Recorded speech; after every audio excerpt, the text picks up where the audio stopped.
जय हिंद friends, welcome back to our YouTube channel. So friends, हम लोग पिछले वीडियोस के अंदर जो एक्सटर्नल मेथड्स है वाटर सॉफ्टनिंग के, उनको खत्म कर चुके थे। डेट इज में हमने बात करी आयन एक्सचेंज मेथड की, जियोलाइट मेथड की एंड लाइम सोडा प्रोसेस की। अब इनके बारे में जस्ट थोड़ा सा आपको मैं कंपैरिजन बता देता हूं, जिससे कि आपको एक बेसिक सा आइडिया लगे कि कौन सी प्रोसेस ज्यादा कॉस्टली होती है, कौन सी अच्छी होती है। सारी बातें यहाँ पर हम लोग करते हैं। तो छोटा सा वीडियो होने वाला है, लेकिन बहुत ज्यादा इंफॉर्मेटिव होने वाला है, तो इस वीडियो को आप जरूर देखें। देखो, बात करते हैं यहाँ पर पूरा टेबल मैं आपके लिए लेकर आया हूं। जैसे कि फर्स्ट कॉलम के अंदर आप देख पाएंगे कैरेक्टरिस्टिक्स, दूसरे में प्रोसेस का नाम लिखा है, that is ion exchange, zeolite, then lime soda process. ठीक है, तो यहाँ पर ये आपको अलग अलग जो प्रोसेस है इनके बारे में देखने को मिल रहा है।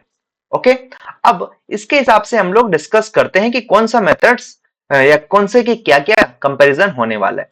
तो पहला जो है फ्रेंड्स, रिक्वायरमेंट्स की अगर बात करें कि आखिर में आयन एक्सचेंज प्रोसेस में क्या क्या रिक्वायरमेंट्स होने वाली है, तो देखो, आयन एक्सचेंज प्रोसेस के अंदर केटायंस और एनायन एक्सचेंजर की जरूरत लगती है हमको। ठीक है, वहीं जियोलाइट प्रोसेस की बात करें तो यहाँ पर जियोलाइट्स की जरूरत लगती है। अब जियोलाइट्स क्या होते हैं, कितने टाइप के होते हैं, सारी बातें हम ऑलरेडी डिस्कस कर चुके हैं। ठीक है, लाइम सोडा प्रोसेस के अंदर फ्रेंड्स हमको लाइम सोडा और कोगुलेंट्स की जरूरत लगती है। तो रिक्वायरमेंट्स मेरे हिसाब से आपको क्लियर हो गया होगा कि क्या क्या रिक्वायरमेंट्स होता है तीनों प्रोसेस के अंदर। आयन एक्सचेंज के अंदर केटायंस एनायन एक्सचेंजर की जरूरत होती है, जियोलाइट प्रोसेस के अंदर जियोलाइट्स की जरूरत होती है, लाइम सोडा प्रोसेस के अंदर लाइम सोडा एंड कोगुलेंट्स की जरूरत होती है। ठीक है, यहाँ पर अगर बात करें सेकंड पॉइंट फ्रेंड्स, जो कि हमारा होने वाला है क्या, कि एक्सचेंज ऑफ केटायंस या एक्सचेंज ऑफ आयंस, कौन से आयन का एक्सचेंज होता है। तो फ्रेंड्स, सबसे पहले अगर हम बात करें आयन एक्सचेंज प्रोसेस के अंदर, तो यहां पर हमारे केटायंस और एनायंस दोनों का एक्सचेंज होता है।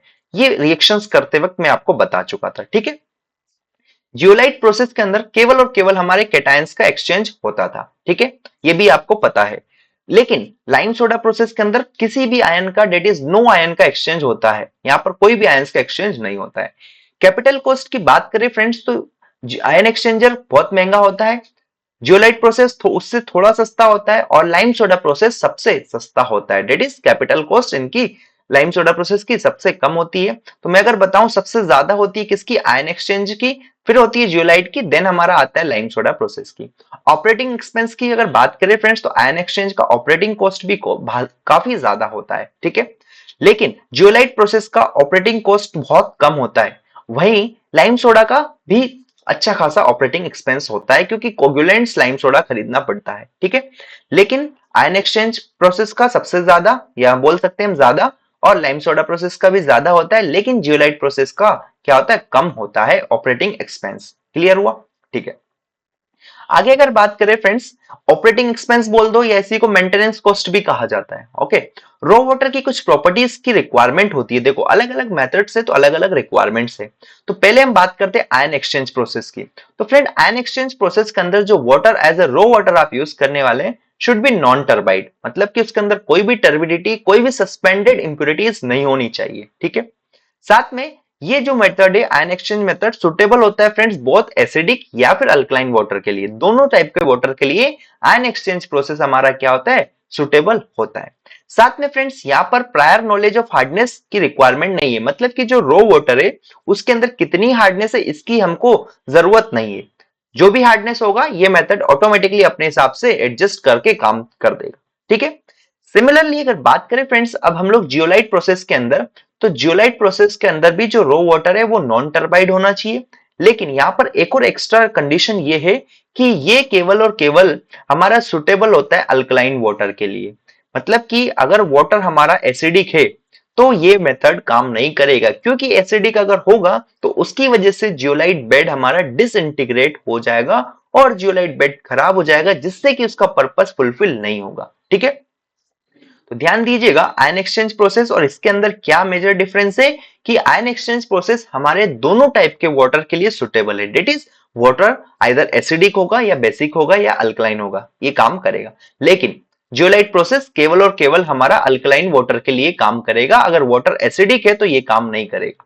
ठीक है, नेक्स्ट अगर बात करें तो प्रायर नॉलेज ऑफ हार्डनेस यहाँ पर जरूरत नहीं है, मतलब कि इनिशियल में रो वाटर में कितनी हार्डनेस है, क्या हार्डनेस है, उसकी हमको जरूरत नहीं। ठीक है, लेकिन लेकिन अगर हम बात करें फ्रेंड्स लाइम सोडा प्रोसेस के बारे में, तो लाइम सोडा प्रोसेस के अंदर क्या होता है कि prior knowledge of hardness is essential, मतलब कि वाटर टर्बाइड होगा तो भी चल जाएगा, वाटर एसिडिक बेसिक होगा तो इसको कोई फर्क नहीं पड़ेगा, लेकिन प्रायर नॉलेज हमको हार्डनेस का होना चाहिए। और आपको पता है हम हार्डनेस कैसे कैलकुलेट कर रहे थे फ्रेंड्स, ईडीटीए जो मेथड है जो कि हम ऑलरेडी डिस्कस किए हैं, उससे हम लोग वाटर की हार्डनेस कैलकुलेट कर रहे थे। देखो सवाल आता है कि आखिर में यहाँ पर हार्डनेस की जरूरत क्यों है, कि वाटर के अंदर कितना हार्डनेस है।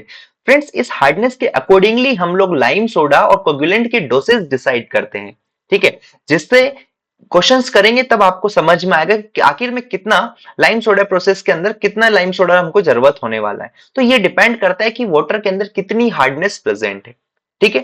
तो मेरे ख्याल से क्लियर हो गया होगा कि आपको प्रायर हार्डनेस की वैल्यू की जरूरत क्यों है, क्यों एसेंशियल है, क्योंकि ये अगर हार्डनेस पता होगा तो इसके अकॉर्डिंग ही हम लोग इसका डोज डिसाइड कर पाएंगे, ठीक है ना। तो मेरे ख्याल से ये चीज क्लियर हो गई होगी अब आपको। नेक्स्ट अगर बात करें फ्रेंड्स ऑटोमेशन, तो ऑटोमेशन हमारे आयन एक्सचेंज के अंदर भी पॉसिबल है, जियोलाइट के अंदर भी पॉसिबल है, लेकिन लाइम सोडा प्रोसेस के अंदर ऑटोमेशन पॉसिबल नहीं है, मतलब कि यहाँ पर मैनुअली आपको ये डोस वगैरह सब कुछ करना पड़ेगा।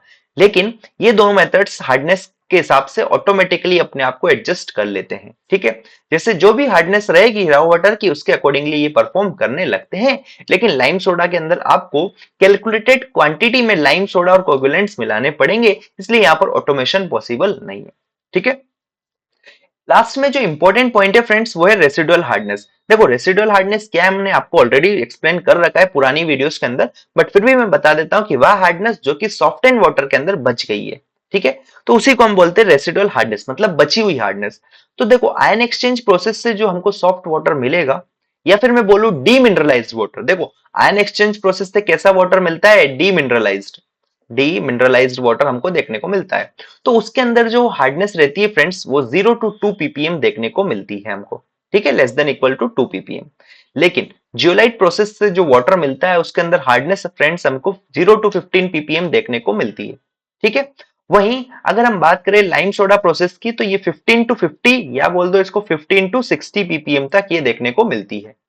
फ्रेंड्स मेरे ख्याल से ये चीज आपको क्लियर हो गई होगी कि hardness that is residual hardness सबसे कम किसके अंदर मिलेगी, हमारे आयन एक्सचेंज प्रोसेस के अंदर, उससे कम हमको मिलती है जियोलाइट प्रोसेस के अंदर, उससे कम या फिर बोलो सबसे कम हमको किसके अंदर मिलेगी, डेट इज लिस्ट मिलेगी आयन एक्सचेंज प्रोसेस के, थोड़ी सी इससे ज्यादा मिलती है फ्रेंड्स लो जिसकी जियोलाइट के अंदर, और हाई मिलती है किसके अंदर, लाइम सोडा प्रोसेस के अंदर। तो मेरे ख्याल से ये चीज आपको क्लियर हो गई होगी। तो हमने कंपैरिजन किया फ्रेंड्स तीनों प्रोसेस का on the basis of requirement, exchange of ions, capital cost, operating expenses, raw water, automation and residual hardness. अब फ्रेंड्स इन तीनों मेथड में से जो वाटर हमको यहां से मिलेगा that is ion exchange process से जो वाटर मिलेगा वो बेस्ट सुटेबल होता है हाई प्रेशर बॉयलर के लिए, हाई प्रेशर, ठीक है, बॉयलर के लिए, ठीक है। तो आपसे क्वेश्चन पूछ लिया जाता है इंटरव्यू या वाइवा में कि बताइए कौन सी प्रोसेस से वाटर जो मिलता है हम उसको यूज कर सकते हैं as a high pressure boiler में, तो वो है आयन एक्सचेंज प्रोसेस है, इसी को डीमिनरलाइजेशन प्रोसेस भी कहा जाता है, ठीक है। तो फ्रेंड्स मेरे ख्याल से यहां तक की चीजें आपको क्लियर हो गई होगी। सो अगर वीडियो अच्छी लगी तो लाइक करें, शेयर करें। नेक्स्ट वीडियो के अंदर हम बात करेंगे फ्रेंड्स इंटरनल सॉफ्टनिंग मेथड्स की, तो उनको भी आप जरूर देखें, लिंक आपको डिस्क्रिप्शन या फिर आई बटन में मिल जाएगा। Again thank you for watching this video.